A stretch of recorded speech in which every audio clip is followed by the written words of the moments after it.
आज की हमारी कहानी है बेटी के शतरंज की शादी। मालिक बहुत रात हो गई है, अभी तक मनीषा बिटिया दफ्तर से घर नहीं आई। अरे डोंट वरी रामू, आ जाएगी। समझदार और पढ़ी लिखी लड़की है, ऊपर से अपने फौजी बाप की तरफ बहादुर भी है। तुम जाकर खाना लगाओ रामू, वो आती ही होगी। जी मालिक। मनीषा मनोहर की इकलौती बेटी थी। मनीषा की माँ का उसके बचपन में ही स्वर्गवास होने और मनोहर के फौजी होने के कारण मनोहर ने अपनी बेटी को बिल्कुल लड़कों के जैसा ही पाला था। उस दिन देर रात को मनीषा का इंतजार करते हुए मनोहर और उसका नौकर रामू बात कर ही रहे थे कि मनीषा अपनी कार में ऑफिस से घर आती है। अरे रामू काका, बड़ी भूख लग रही है, जल्दी से खाना लगा दो। और कल मेरे कुछ खास क्लाइंट्स घर पर लंच के लिए भी आ रहे हैं, तो कुछ अच्छा सा बना देना। और बताओ मनीषा बेटा, ऑफिस का काम कैसा चल रहा है? एकदम जबरदस्त चल रहा है पापा।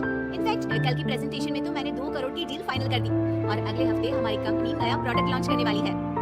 पता है पापा, मुझे इसका हेड बनाया जा रहा है। अरे वो ये हुई ना मेरी शेर बेटे वाली बात। वेरी गुड बेटा।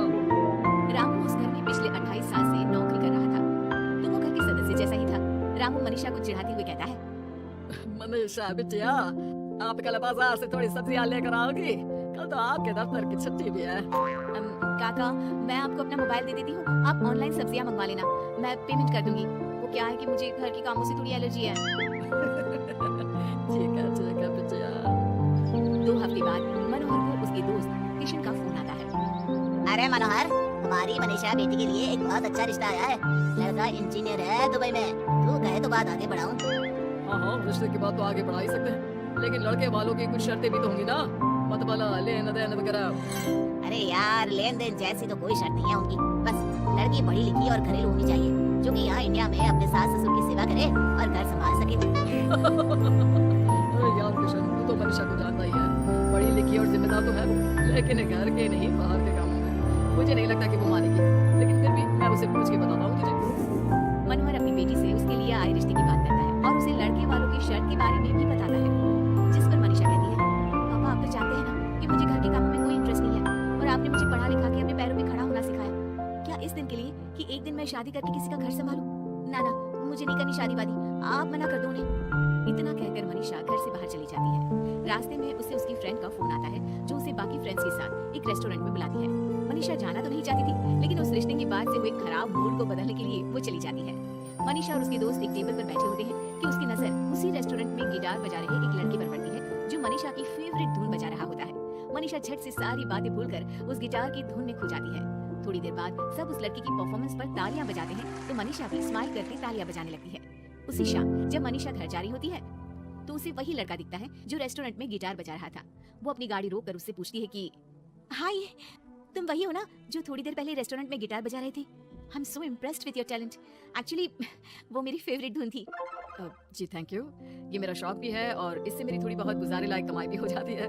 अच्छा, और क्या करती हो? जी मैं कॉफी बहुत अच्छी बनाता हूँ और कॉफी के अलावा भी बहुत कुछ। एक्चुअली मुझे खाना बनाने का बहुत शौक है और खाली समय में या तो मैं गिटार बजाता हूँ या फिर कुकिंग करता हूँ।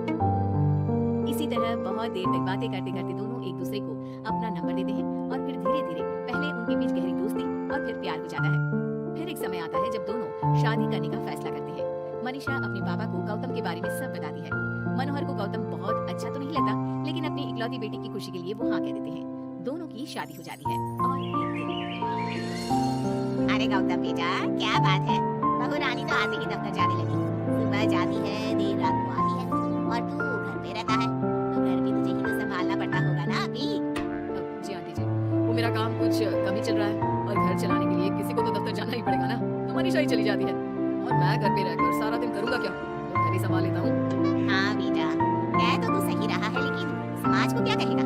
समाज के भी कुछ नियम कायदे होते हैं, लेकिन यहाँ तो उल्टी ही गंगा बह रही है। अच्छा, मैं तो चलती हूँ बेटा।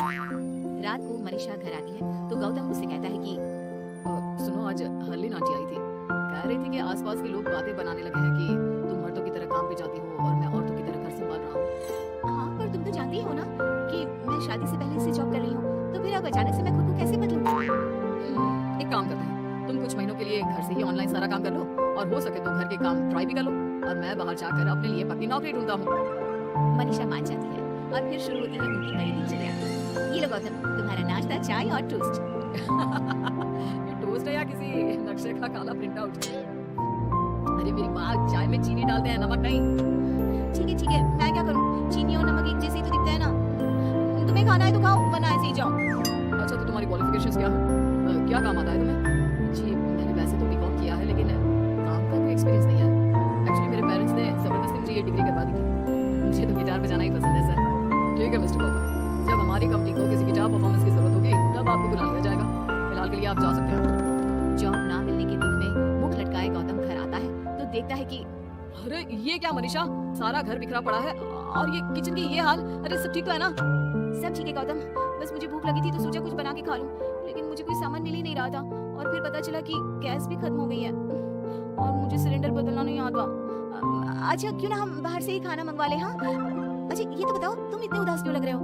अरे क्या बताऊं, मुझे नौकरी नहीं मिली, लगता भी नहीं कि मिलेगी कभी। दोनों उदास होकर एक दूसरे की तरफ देखते हैं, फिर थोड़ी देर बाद हंस पड़ते हैं। मुझे लगता है हमें वही काम करना चाहिए जो हमें अच्छे से आता है। कल से मैं ही ऑफिस जाया करूंगी और मैं हमारा ये प्यारा सा घर संभालूंगा।